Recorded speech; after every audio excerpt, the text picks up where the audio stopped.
Il est 21h15, vous êtes bien sur France 3 Centre Val-de-Loire pour cette édition spéciale second tour des élections régionales et départementales 2021. Une soirée à vivre sur notre antenne mais aussi sur notre site internet. Le QR code qui s'affiche vous emmène directement sur notre site web. Et si vous souhaitez réagir, commentez sur les réseaux sociaux. Un seul hashtag à retenir ce soir, élection au pluriel CVDL. Si vous nous rejoignez, l'information de la soirée, c'est la réélection de François Bonneau. C'est désormais quasiment certain. Vous voyez cette estimation de notre partenaire Ipsos Sopra Steria. François Bonneau arrive très largement en tête, 38,6%, juste derrière Nicolas Forissier, puis Alexander Nikolic et Marc Fesneau. Et justement, on va aller retrouver Marc Fesneau dans un instant, Benoît. Avec nous sur ce plateau pour cette deuxième partie de soirée, Karine Fischer, La France Insoumise.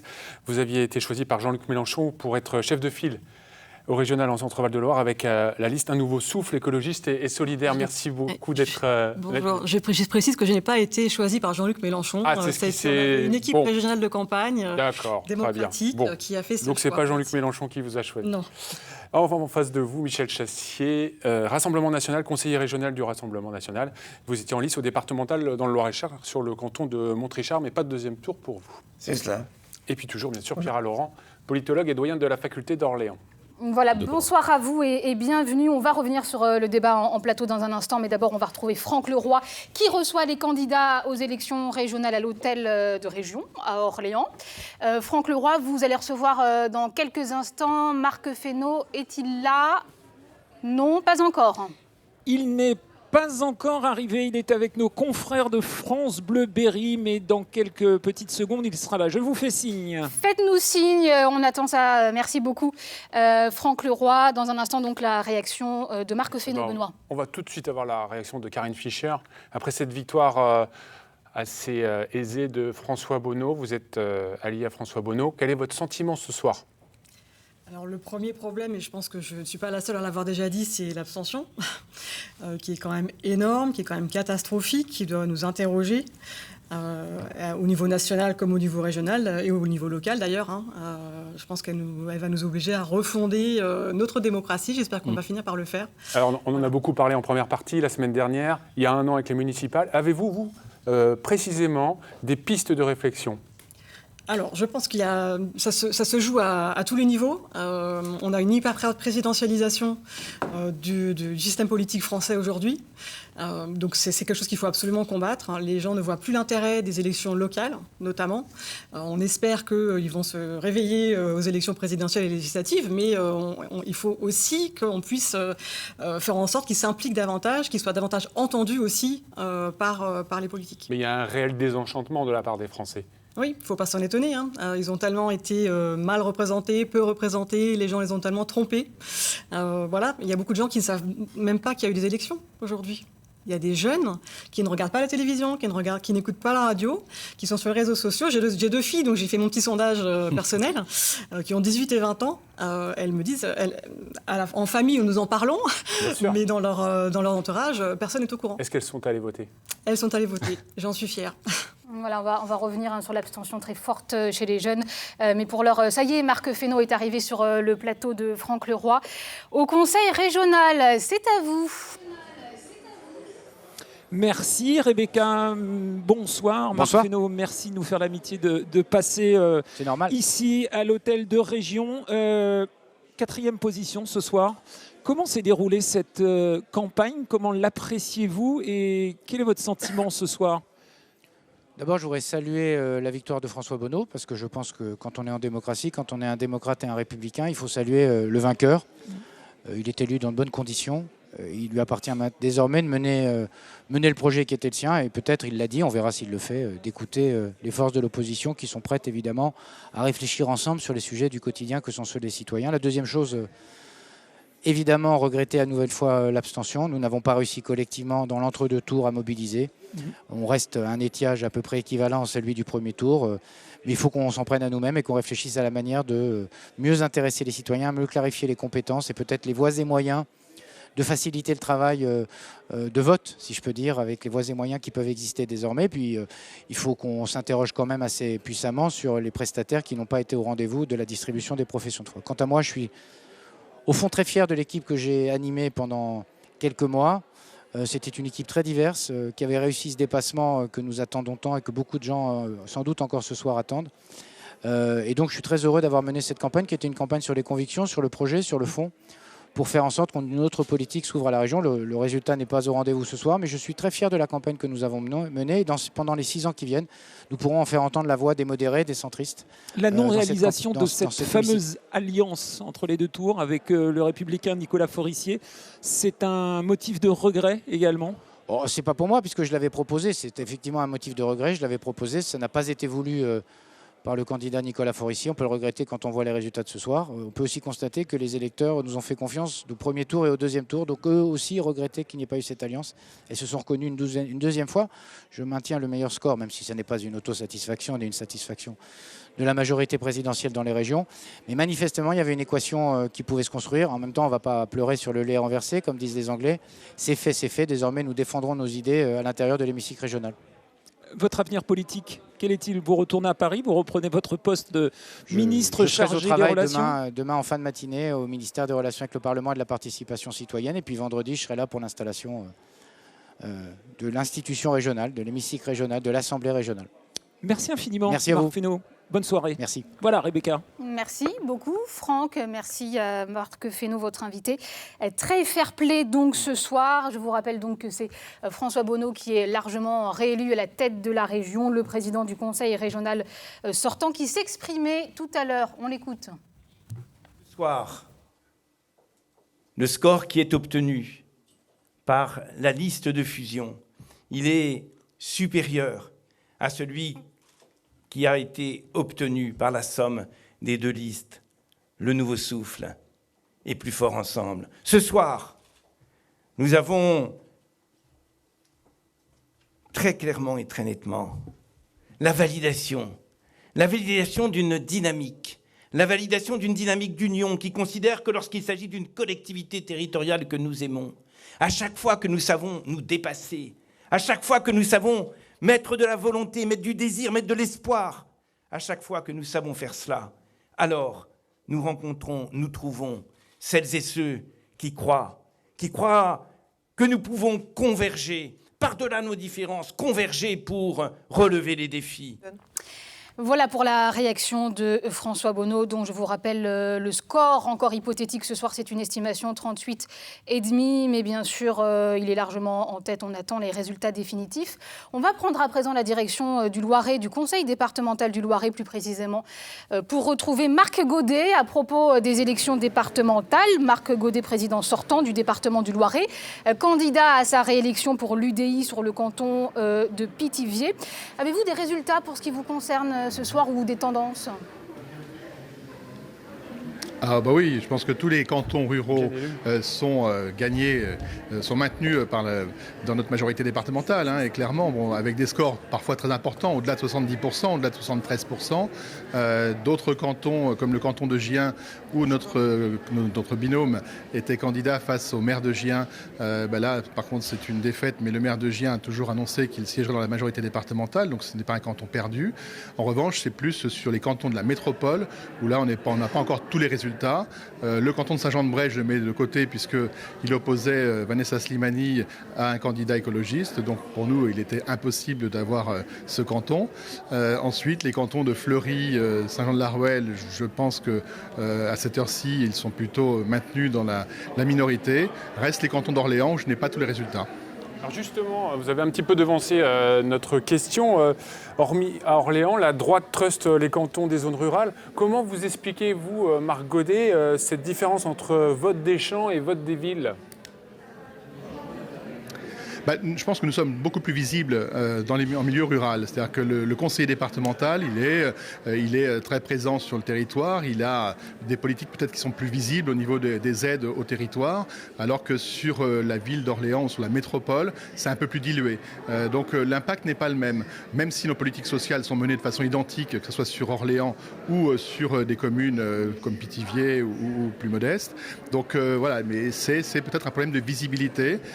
Et puis il y a un vote qui est clairement plus politique aussi sur le territoire métropolitain, alors que dans les zones rurales, on vote souvent plus le binôme, les gens qu'on connaît, l'homme et la femme qu'on connaît. Marc Godet, vous serez candidat à votre propre succession à la présidence du Conseil départemental du Loiret la semaine prochaine, fin de semaine prochaine? Oui, je serai candidat jeudi, mais je voudrais me permettre de dire un petit mot moi, sur le fiasco des distributions des professions de foi quand même, parce qu'on parle d'une abstention record, effectivement, l'abstention est très forte. Je ne suis pas sûr que si les professions de foi avaient été distribuées correctement, on aurait eu un taux de participation un peu supérieur.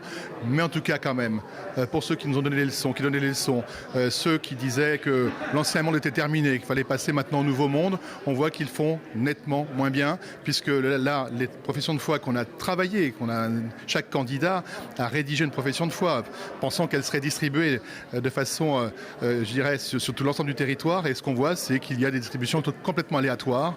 Et beaucoup de Loiretains nous disent que ne pas avoir reçu quoi que ce soit. Et alors là, je pense que vraiment, il y aura certainement des recours dans la semaine prochaine. Merci beaucoup pour ces réactions. Certainement des recours, on le note. Merci beaucoup, Marc Godet, réélu assez facilement à Pithiviers et sans doute donc le prochain président du Conseil départemental du Loiret, Rebecca. Voilà, et si vous nous rejoignez, je vous rappelle les estimations pour le scrutin régional. Maintenant, c'est certain, François Bonneau est effectivement largement réélu, 38,6%. Vous voyez les chiffres. Loin derrière, Nicolas Forissier, Alexandre Nikolic et Marc Fesneau. Michel Chassier pour le Rassemblement national est avec nous en plateau. Comment est-ce que vous réagissez à ce score d'Alexandre Nikolic qui arrive seulement en 3e position? Vous vous attendiez à mieux? On s'attendait à mieux, effectivement, et on a parlé tout à l'heure déjà, enfin, et même au premier tour, de l'abstention qui nous a pénalisés, hein, du scandale, il faut dire, national, de cette non-distribution massive de documents électoraux. Marc Fesneau en parlait tout à l'heure, mais il est ministre. Je ne comprends pas que dans une démocratie, si on est dans une vraie démocratie, demain, M. Darmanin ne présente pas sa démission devant un tel échec.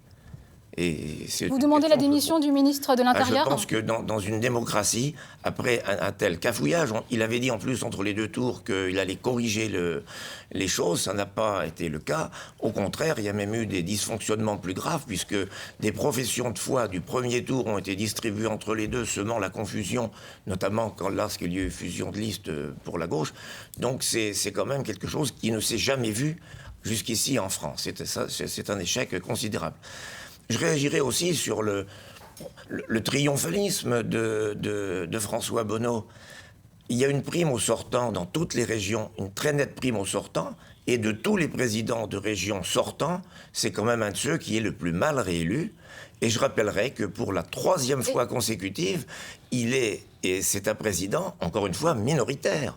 38,5% des voix, ça veut dire que 62,5% des électeurs n'ont pas voté pour lui. Il est minoritaire et il sera un président otage. Michel Chassier, n'y a-t-il pas aussi, quelque part, un manque d'expérience de votre tête de liste, Alexandre Nikolic, qu'on a découvert, que le grand public a découvert lors de cette élection? Je crois qu'il était entouré d'une équipe solide. Alors évidemment, c'était le seul candidat nouveau, je puis dire, dans cette élection, enfin parmi les principaux candidats. Hein, et peut-être, effectivement, les électeurs ne le connaissaient pas suffisamment, et ça a pu jouer effectivement dans le résultat. C'est possible. Caroline Ditte nous a rejoint pour de nouveaux résultats dans les départements, dans les cantons. Oui, tout à fait, Rebecca. On va partir dans le Loiret, dans le canton d'Olivet, où là, pas de surprise, hein, le sénateur du Loiret, ancien maire d'Olivet, Hugues Saury, et son binôme Isabelle Lançon l'emportent confortablement à 73,3% face au binôme Michel Dubois-Jam Maclouf à 26,7%. On reste dans le Loiret, on va dans le canton de Courtenay, où là, eh bien, écoutez, ce sont les sortants Corinne Melzazar et Frédéric Nero qui l'emporte à 63,6% face à la liste du Rassemblement national de Cyril Hémardincker et d'Aurélie Verveur qui récolte 36,4%. Et puis on l'a entendu il y a quelques instants, Marc Godet, le président du département du Loiret, et son binôme Mariam Dubois sont réélus à 74,1% avec leur liste Les Républicains UDI. Ils étaient face au binôme Muriel Couteau, François Valbert-Elie pour le Rassemblement national qui récolte 25,4%. 41,9%. Et puis, dernier résultat dans le Loir-et-Cher. On va aller dans le canton de Chambord. Où là, il était très attendu, Caroline, très ce canton. attendu, effectivement, Benoît, et très serré, vous pouvez le constater. Guillaume Pelletier, député de la 2e circonscription du Loir-et-Cher, avec son binôme Virginie Verneret, l'emporte à 50,9%. Un tout petit peu d'avance sur le binôme de Gilles Clément et d'Hélène Pailloux, qui récolte 49,1% des voix. Merci Caroline. Effectivement, on va revenir durant cette soirée sur ce canton particulier, celui de Chambord, qui était scruté attentivement avec Guillaume Pelletier, qui ce soir effectivement serait élu de très très peu, effectivement est élu de très très peu, un peu plus de 50%. On en parlait tout à l'heure avec Michel Chassier, Alexandar Nikolic nous attend au conseil régional à l'hôtel de région et c'est Franck Leroy qui l'interroge. Effectivement, Rebecca, en compagnie d'Alexandar Nikolic. Bonsoir, monsieur. Bonsoir. Vous êtes ce soir en 3e position. Vous êtes une première réaction. Vous êtes déçu. Vous pensiez, vous nous aviez dit, entre 2 tours, pouvoir rassembler et vous pensiez avoir une réserve de voix chez les abstentionnistes. Ça n'a pas été le cas. Bien sûr qu'on pensait que les abstentionnistes allaient se mobiliser. Ce soir, on est surtout déçus pour ceux qui souffrent. De ne pas avoir de médecins à proximité, qui souffrent de la sécurité, qui vivent dans certains quartiers où ils ont peur au quotidien, de ceux qui ne trouvent pas d'emploi à côté, qui sont obligés parfois d'aller en région parisienne, donc on ne trouve pas du tout. Moi, c'est à eux que je pense ce soir et je me dis que leurs maux ne seront pas résolus avec la majorité actuelle. Ça, évidemment, j'en suis convaincu et je suis convaincu que notre projet global aurait pu faire améliorer leur vie réellement dès le lendemain de l'élection. C'était votre première grande campagne politique, campagne électorale. Comment vous l'avez vécue? Et quelle expérience avez-vous engrangée? Écoutez, on a fait ce qu'on a pu sur le terrain, avec une caravane de la ruralité, avec même un avion il n'y a pas longtemps pour prévenir les électeurs qu'il y avait un scrutin.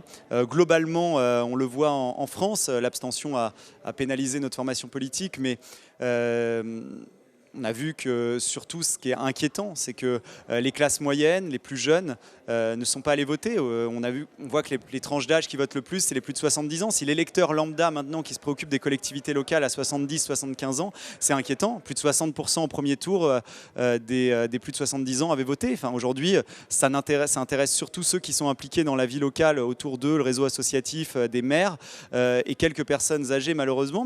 Mais c'est triste de voir que beaucoup de personnes ne se sentent pas concernées par ces scrutins et ça profite systématiquement aux sortants. Aujourd'hui, ce soir, tous les présidents sortants vont être réélus, comme c'était très souvent le cas pour les municipales. Et c'est inquiétant pour notre démocratie parce qu'il n'y a pas de renouvellement et il y a un entre-soi qui est dangereux et qui ne permet pas d'innover avec des idées intéressantes pour la population. Plus globalement, ce scrutin régional n'a pas réussi en 2021 au Rassemblement national. Vous enregistrez des baisses sérieuses. Ça vient de quoi? Globalement, effectivement, il y a une baisse qui a relativisé parce qu'encore une fois, les gens ne se sentent pas concernés par le scrutin et ne sont pas allés voter. Au-delà de l'échec qu'il faut quand même évoquer, qui a été évoqué juste précédemment, mais sur les professions de foi et les bulletins de vote. À partir du moment où vous êtes dans une période Covid et que vous êtes limité dans ce que vous pouvez faire en termes de campagne, diffuser ces idées dans les boîtes aux lettres, c'est le meilleur moyen quand même de pouvoir communiquer. À partir du moment où vous ne pouvez pas le faire, c'est ce que je vous dis, ça reste une élection de l'entre-soi politique, d'élus locaux et de responsables associatifs, mais c'est un scrutin qui ne mobilise pas ceux qui sont le plus concernés malheureusement en plus par ce que le conseil régional peut faire ou le conseil départemental, parce qu'il y avait un double scrutin. Merci Alexandar Nikolic. Merci, bonne soirée. Voilà Rebecca, voilà Benoît. Merci beaucoup Franck Leroy et Alexandar Nikolic. Michel Chassier, le score du Rassemblement national ce soir, veut-il dire aussi que dans cette campagne, le RN n'est pas parvenu à imposer ses thèmes, malgré le fait que vous aviez beaucoup joué sur la sécurité alors que ce n'était pas forcément une prérogative de la région? Je ne sais pas, nos thèmes ont été repris. Je vois sur le thème de la sécurité, par exemple, il a été repris notamment par Nicolas Forissier. Voilà, et dans d'autres régions également. C'est le premier sujet de préoccupation des Français. Qui s'est imposé de soi. Et dire ce n'est pas une compétence, ce n'est effectivement pas la compétence première de la région, mais comme je répondais récemment, distribuer des masques, c'est pas non plus une compétence de la région, elle l'a fait. Donc quand il y a une urgence, il faut savoir aussi être présent. Karine Fischer, Alexander Nikolic a évoqué une élection de l'entre-soi avec les élus locaux. Il n'y a pas une part de vérité tout de même là, dans ces propos-là? Alors ça me permet de revenir sur cette question d'abstention. Et une des raisons pour lesquelles les gens arrêtent de voter, c'est leur ras-le-bol du cumul des mandats. Et effectivement, quand on voit Marc Fesneau, qui est ministre actuellement, qui dit qu'il va aussi siéger au Conseil régional, Alexander Nikolic, qui se présente au Conseil régional et au Conseil départemental, donc le Front National est exactement dans la même situation de ce point de vue-là que Marc Fesneau. Voilà, à droite comme à gauche, regardez la chasse au mandat en Touraine, des élus d'Europe Écologie Les Verts. À Orléans. Beaucoup. Alors en proportion, c'est beaucoup moins important. Regardez la métropole. À Tours, elle intéresse désormais Emmanuel Denis. Alors qu'il y a un an, il ne voulait pas parler de cumul de mandats. Je termine juste. Regardez la liste que nous proposions, nous, et qui a fait aussi qu'il y a eu une dynamique plus importante pour François Bonneau que la dernière fois. Il faut quand même le noter. Hein. On est en dynamique. On était les seuls en dynamique au premier tour. Par rapport à toutes les autres composantes. Et la liste Un Nouveau Souffle écologiste et solidaire, elle est composée essentiellement, il y a quelques dans un premier temps.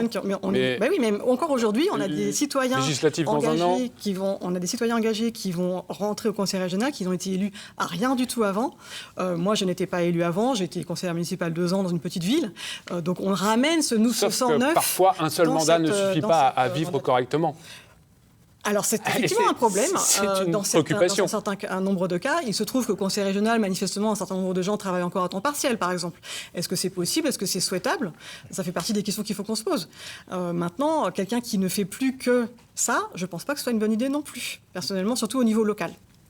Pierre, oui, Karine Fischer a de la rémunération des élus. Il y a une perte de contact avec les citoyens quand on devient un homme politique ou une femme politique professionnelle en cumulant les mandats. Mais c'est vrai que c'est souvent une raison financière. On abandonne son emploi, je dirais, dans la société civile.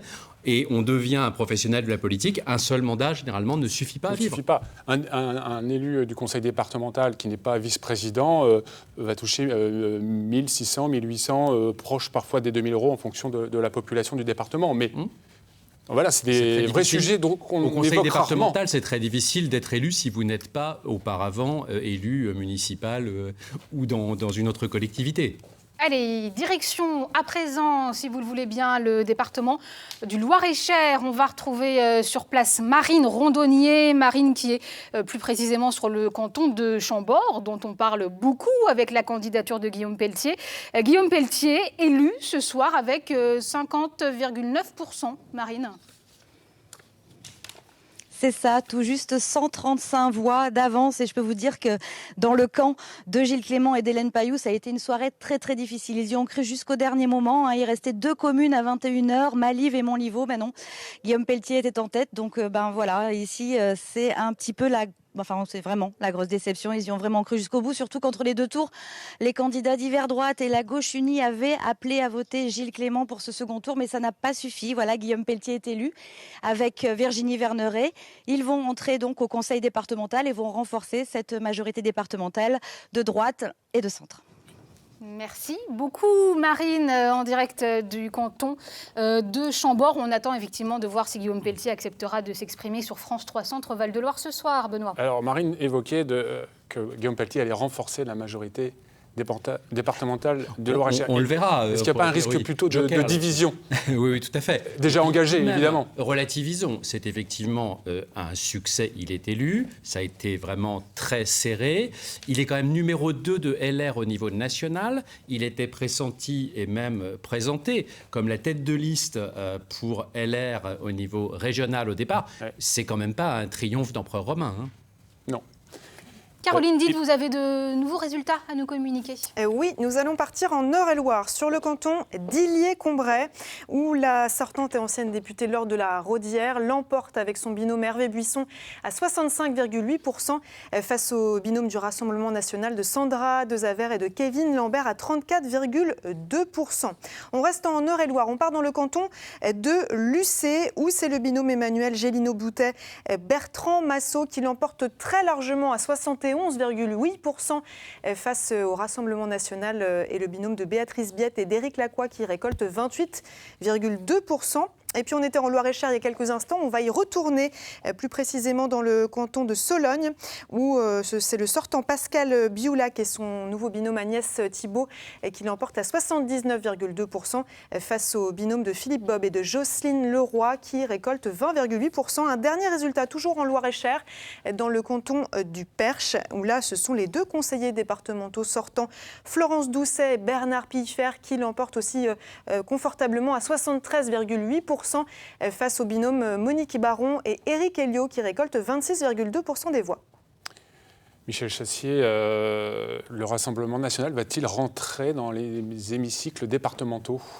C'est défaite après défaite. Défaite, quand on est élu, on peut être battu. Quand on n'a pas encore élu, on ne remporte pas la victoire. C'est pas tout à fait... C'est vrai. Mais c'est vrai que la dernière fois, en 2015, nous avions fait 27% au premier tour des départementales. Le Parti socialiste, 11%. Ils ont eu 8 élus et nous 0. Voilà. Donc, vous voulez, les gens se découragent. Les gens se disent, comment ça... Il y a un problème dans le système de scrutin, dans la représentation, avec d'ailleurs des cantons, des redécoupages qui ne correspondent à rien, et ce système d'élection par binôme où les gens ne se retrouvent pas. Et quand on arrive très largement en tête du scrutin départemental en 2015 et qu'on n'a pas d'élus, les gens se disent, à quoi bon ? Je peux le comprendre. 17 sièges pour le Front National dans l'hémicycle régional en 2015. Philippe Loiseau avait fait à peu près 30%. Aujourd'hui, Pierre Laurent, si on fait une projection, si on essaye de faire une projection, il y aura un peu moins de sièges pour le Rassemblement national. Il y aura moins de sièges, ça c'est clair. Combien exactement, je ne sais pas. Peut-être moitié moins. Parce qu'ils sont 4. Possible. Parce qu'ils sont... Mais après, l'influence dans les débats n'est pas forcément proportionnelle exactement au nombre de voix. Mais effectivement, c'est une déception pour le Rassemblement national, c'est évident. Et est-ce qu'au-delà de ça, il n'y a pas une crise qu'il faudrait résoudre ? La crise de la représentativité. Ah, ça, c'est un autre débat, effectivement, qu'on a commencé à évoquer et que j'ai évoqué tout à l'heure. On peut réfléchir, je crois, quand on est à ce niveau d'abstention, on est tous amenés à réfléchir à des solutions. Le vote obligatoire, c'est sûrement pas la panacée, mais pourquoi ne pas l'essayer ? Le vote électronique, le vote par correspondance, la proportionnelle, le président de la République actuelle en a beaucoup parlé, il ne l'a pas fait, et il y aurait pu y avoir une sorte de consensus, je pense, pour introduire. Pourquoi il ne l'a pas fait ? Parce qu'il y a un risque de faire rentrer les extrêmes dans les hémicycles ? Oui, enfin bon, Non, mais je vous pose la question. Je ne pense pas que ça soit la question. Là, je pense qu'il est trop tard pour le faire. On sait bien que la dernière année d'un mandat présidentiel, c'est trop tard pour faire des réformes de structure, des réformes constitutionnelles. Mais je pense que, soit sur une instillation d'une dose de proportionnelle, soit sur la proportionnelle départementale telle qu'elle avait été mise en place, ou régionale, on peut évoquer les différents types de systèmes, il aurait pu y avoir un consensus des différents partis. Ça n'est pas sain de toute façon que des partis qui représentent 5, 10, 15, 20% des Français ne soient pas du tout ou quasiment pas représentés au Parlement. Allez, si vous nous rejoignez ce soir sur France 3 Centre Val-de-Loire, je vous rappelle qu'on est en direct ensemble pour vous faire vivre ce second tour des élections régionales et départementales 2021. On est ensemble jusqu'à 23h. Je vous rappelle la principale information de la soirée. François Bonneau, le président sortant, réélu avec 38,6% des voix, loin devant ses principaux concurrents dans cette quadrangulaire. François Bonneau, qu'on va retrouver avec Franck Leroy, François Bonneau, et ce soir, un président sortant heureux. Ah oui, bien sûr, Rebecca, un homme qui est tout sourire ce soir sur le plateau de France 3. Merci infiniment d'avoir accepté de venir nous voir. Merci de m'accueillir. Même avec l'heure tardive. Victoire assez confortable. Vous y attendiez à ce score ? C'est un score, tout d'abord, que je dois aux électrices et aux électeurs, et je veux à mon tour les remercier, même si, bien évidemment, l'abstention reste trop importante. Mais merci à celles et ceux qui sont venus, c'est très important de le dire, et qui ont fait un acte citoyen. On aurait pu penser à un score plus étriqué. Est-ce que je m'y attendais? En effet, ce score est de plus de 3 points supérieur au score de 2015. Ce score est de plus de 3 points supérieur à la somme des scores obtenus par les deux listes fédérées, les deux listes du premier tour fédérées. Et ce score montre finalement la dynamique qui a été une dynamique de très large rassemblement. La gauche, les partis de la gauche, les partis du centre-gauche, le mouvement radical, le PRG, les écologistes. Eh bien, lorsqu'on est rassemblé et qu'on porte un projet dans la transparence, dans la clarté, on est capable d'aller au-delà de nous-mêmes. On est capable de fédérer des citoyens qui ne sont pas positionnés politiquement, mais qui étaient très heureux du bilan, très satisfaits du bilan qui était le nôtre, et qui sont satisfaits de voir qu'on est capable de se rassembler pour porter les réponses aux défis qui sont les défis de notre région. Et puis peut-être, je voudrais insister là-dessus, un score qui est 100% région. Qu'est-ce que je veux dire ?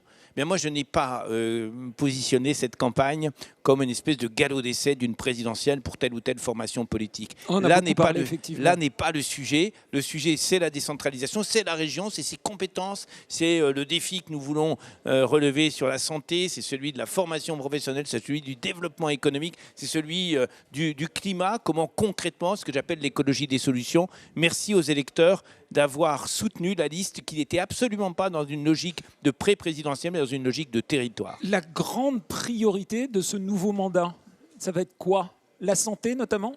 La santé, elle est bien évidemment, elle a été très présente dans notre campagne. Elle est très présente parce que j'ai fait cette proposition hyper ambitieuse, hyper exigeante de 300 médecins salariés, en plus des 125 maisons de santé pluridisciplinaires. Nous allons tout faire pour faire réussir cela. Et puis il y a un autre sujet qui me préoccupe, qui est celui de l'inclusion, de l'insertion, de l'égalité des chances, c'est l'emploi. On a gagné quelques points dans le mandat qui se termine. On a fait baisser le chômage. Je veux aller beaucoup plus loin parce que je pense aux jeunes. Et puis un autre enjeu, un autre défi qui est celui, en effet, que le développement économique, le progrès de l'aménagement du territoire, le progrès des transports, que tout cela se fasse avec la prise en compte du défi climatique. Il faut aller là-dedans résolument, avec beaucoup d'énergie. Et la sortie de crise va également être un paramètre majeur.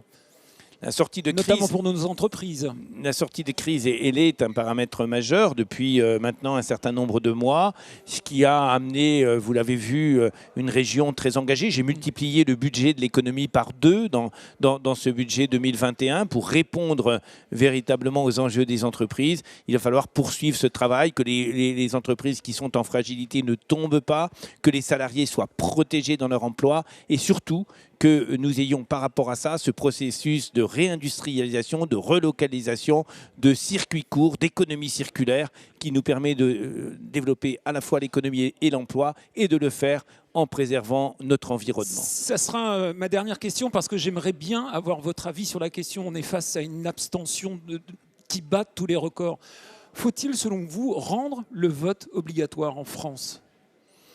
Je ne crois pas qu'il faille rendre le vote obligatoire. Par contre, je pense qu'il est urgent que toutes les formations politiques, que toutes les personnalités qui peuvent nous aider à comprendre ce qui se passe, se réunissent, travaillent là-dessus. Je ne suis pas sûr que les modalités du vote, qui sont des modalités qui ont été définies il y a des dizaines et des dizaines d'années, telles qu'elles sont, correspondent à ce que veulent nos concitoyens. Il faudrait résolument qu'on aille peut-être vers le vote électronique. Il faudrait qu'on puisse avoir la proportionnelle de manière plus massive, que les gens n'aient pas le sentiment qu'on choisit entre le blanc et le noir, et puis que nous ayons, là franchement, je le dis, je ne vais pas être polémique, mais quand on n'est pas foutu de faire en sorte que les électeurs reçoivent la documentation électorale, quand on a des documentations électorales de premier tour qui arrivent entre les deux tours, franchement, c'est pas la bonne méthode. Ça a été un chaos, ça a vraiment été un loupé. C'est un échec total pour l'État, qui a été pour la première fois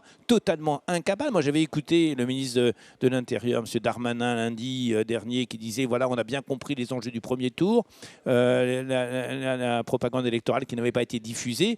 On fait tout ce qui est nécessaire pour que ce ne soit pas le cas au second tour. C'est bien pire encore au second tour. Je ne connais pas ce soir d'électeur qui ait reçu les professions de foi, les bulletins de vote. Donc il faut qu'on remette tout ça à plat et qu'on fonctionne avec le respect des électeurs, avec la volonté de les associer directement à ces enjeux de scrutin. Est-ce que les politiques eux-mêmes doivent peut-être se remettre en question pour aller au-devant des électeurs et notamment des jeunes ? Oui, certains de mes collègues élus parlent d'une génération qui serait pas intéressée par la politique. Je ne le crois absolument pas. Vous savez, j'ai fait des dizaines et des dizaines de réunions avec des étudiants, avec des demandeurs d'emploi, avec des jeunes précaires qui avaient perdu leur contrat d'intérim pendant toute cette période de crise. J'ai trouvé des jeunes, je ne le dis pas pour faire, j'ai trouvé des jeunes qui étaient particulièrement mûrs, particulièrement responsables, qui certes nous interrogeaient sur ce que nous allions faire, mais qui se mettaient avec nous pour dégager des solutions. On a, par rapport à ces sujets de l'égalité, de l'insertion, du développement durable, on a des jeunes qui sont complètement mobilisés, qui ont des idées, qui ont des propositions. Ils ne viennent pas les traduire aujourd'hui, c'est une évidence, ils ne viennent pas les traduire aujourd'hui à l'occasion des consultations comme celle de la région, ou en tous les cas, ils le font en nombre insuffisant, mais on a maintenant vraiment priorité, c'est d'aller à leur rencontre, c'est de leur donner la possibilité, Conseil régional de la jeunesse, qu'est-ce que l'on fait pour le numérique inclusif, qu'est-ce que l'on fait pour que la culture puisse être complètement dans leur vie. Il faut que nous travaillions avec eux et je vais le faire. Merci François Bonneau. François Merci Bonneau, réélu à son poste de président de cette belle région Centre-Val de Loire. Voilà Rebecca. Merci beaucoup Franck et merci à François Bonneau. Voilà Benoît pour cette première réaction du François président. Bonneau. Un petit correctif Rebecca. François Bonneau n'est pas réélu. Absolument. De Il le sera la semaine prochaine, absolument, officiellement. Vendredi. Voilà. Vendredi prochain. Lors d'une assemblée. C'est le problème de la personnalisation de la politique. Voilà. Le code c'est comme un maire, c'est le conseil municipal qui voilà. Sa liste, en tout cas, remporte des suffrages ce soir, très largement. Il sera désigné président, sans surprise, durant le courant de la semaine prochaine, vendredi, vous l'avez dit. François Bonneau, au même titre que tous les autres présidents sortant des autres régions, tout le monde a été réélu ce soir. Enfin, oui, c'est aussi un autre effet de la très forte abstention. Hein. C'est vrai que beaucoup de citoyens, en plus, ne connaissaient que très peu les autres candidats. On l'a bien vu sur les sondages de notoriété, y compris d'ailleurs Marc Fesneau, ministre du gouvernement. Bon, 80% des gens ne le connaissaient pas. Donc il y a une prime évidente au sortant. Et puis, c'est vrai qu'en Centre-Val de Loire, il y avait une sorte de discordance dans les sondages entre le score qui était donné au départ à la liste de François Bonneau, puis à la liste fusionnée, et puis le jugement sur son bilan, qui était très positif, et en fait on disait non, c'est M. Nikolic ou c'est M. Fesneau qui vont être devant. Il y avait une discordance, et effectivement là le résultat de ce soir remet en concordance. Mais on n'a pas retrouvé l'effet dégagisme, alors le terme n'est pas très joli, mais dégagisme qu'on avait pu avoir au moment des législatives. C'est très différent les législatives. Alors d'abord elles sont dans la foulée des présidentielles, mais effectivement on a bien vu en revanche au municipal de l'an dernier, et là, au régional comme au départemental, une très large prime aux sortants. Karine Fischer, est-ce que François Bonneau va pouvoir, on le disait en préambule tout à l'heure, la marge de manœuvre, elle est plus étroite? Par rapport à la 2015 Par rapport à 2015, en termes de nombre vous allez nous répondre, mais alors ma question, il va falloir composer avec, bien sûr, Europe Écologie Les Verts, et puis la France Insoumise, ce qui n'était pas le cas par rapport à 2015. Donc elle est forcément de facto plus étroite, a priori. Ça dépend comment vous le voyez. On est dans une perspective d'accord de mandature, de majorité constructive.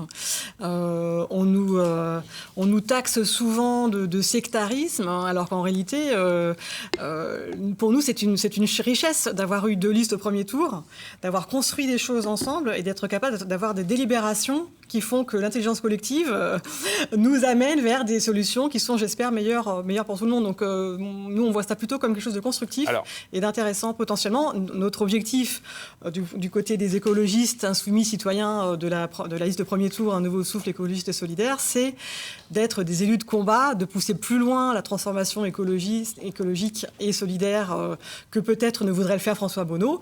Et nous avons bien l'intention de discuter ferme dans cette majorité. Notamment sur la question des transports, rénovation énergétique, il va y avoir des sujets sensibles. Il y a des sujets sensibles dans le sens où on pense qu'il faut aller plus loin. On pense que la bifurcation écologique doit être transversale à tous les domaines. Et ça, il y a encore peut-être une marche à prendre en termes d'agriculture, d'économie, etc. Merci Karine Fischer. Justement, on va aller retrouver l'un de vos camarades, Antoine Léaumont, candidat de la France Insoumise sur le premier canton de Châteauroux. Bonsoir Antoine Léaumont. Rappelez-moi d'abord votre score, je crois qu'il a été évoqué tout à l'heure, et puis votre réaction tout simplement à ces résultats. Sur la cantonale, alors on est autour de 28,5 je crois.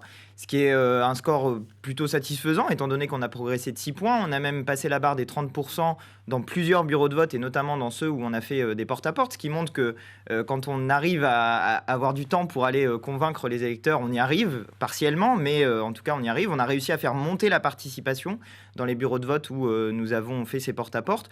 Donc c'est plutôt satisfaisant. Moi je veux remercier les électrices et les électeurs qui nous ont apporté leur suffrage, à Brigitte Nicolas Rabotin, Laurent Joyeux, Daniel Faure et à moi-même. Et puis féliciter Monsieur Fleuret pour son élection. Bien sûr, j'aurais souhaité que nous le battions sur cette élection, que nous enrayions quelque part la marche de la droite vers la présidence du conseil départemental. Ça n'a pas été possible dans un océan d'abstention qui a été évoqué sur ce plateau. Et océan d'abstention qui a, vous l'avez dit aussi, favorisé les sortants. Donc il y a une prime aux sortants en quelque sorte. Et pour rebondir sur une chose qui a été dite, je pense que quand il y a autour de 70% d'abstention, le dégagisme est là. Il prend une autre forme que celle qui s'est exprimée peut-être aux législatives, mais il est là. Le dégagisme s'est exprimé par cette espèce d'insurrection froide, une insurrection abstentionniste en quelque sorte, qui donc nous donne une forme de dégagisme. Mais c'est une forme de dégagisme qui est globale, qui s'exprime contre toutes les institutions de la Ve République, les institutions régionales et les institutions départementales, dans le cas qui nous intéressait ici. Mais clairement, il est temps désormais de passer à autre chose, de passer à une 6e République, de rendre le vote obligatoire, mais en y associant une chose, le vote blanc. Vous êtes responsable de la communication numérique de M. Mélenchon, on le ressent bien par intermédiaire de votre intervention. Êtes-vous déçu de ne pas faire votre entrée au département un an après votre échec au municipal face à Gilles Averrousse ? Bah écoutez, si on peut parler de quelque chose, c'est de la progression qu'on a fait, puisqu'on est passé de 3% aux élections municipales. On est passé de 3% aux élections municipales à près de 28% cette fois-ci. Donc, comme je l'ai dit, il y a une prime aux sortants. Il y a eu une prime pour M. Averrousse dans le canton dans lequel il était candidat. Il y a une prime pour M. Fleuret. Bon, bah, soit, j'en prends acte. Maintenant, la question est de savoir ce que nous allons faire pour l'avenir. Et pour l'avenir, clairement, nous avons fait la démonstration de notre capacité à accéder au second tour, à progresser entre les deux tours et à mobiliser un nombre de personnes assez considérable dans une élection qui, vous l'avez dit, n'intéresse pas vraiment, n'a pas intéressé en tout cas vraiment les électeurs. Donc moi je pense surtout à l'avenir. J'ai mon âge qui est plus jeune que celui de la majeure partie des gens qui sont candidats de la droite dans notre département, et nous allons continuer le travail que nous avons commencé à Châteauroux, à Déole et dans l'ensemble du département. Nous avons d'ailleurs dans ce département un élu insoumis qui est Aymeric Compin, que je veux féliciter, de même que Karine Fischer. Félicitations. Karine pour Fischer, votre élection. qui est en plateau ce soir avec nous. Merci Tout beaucoup, à fait, Antoine Léaumont. Vous étiez Karine. en direct de Paris. Merci Allez, beaucoup. Priorité aux réactions. Et c'est Charles Fournier qui est en compagnie de Franck Leroy ce soir. Vous avez quelques minutes encore avant de rendre l'antenne au National, Franck.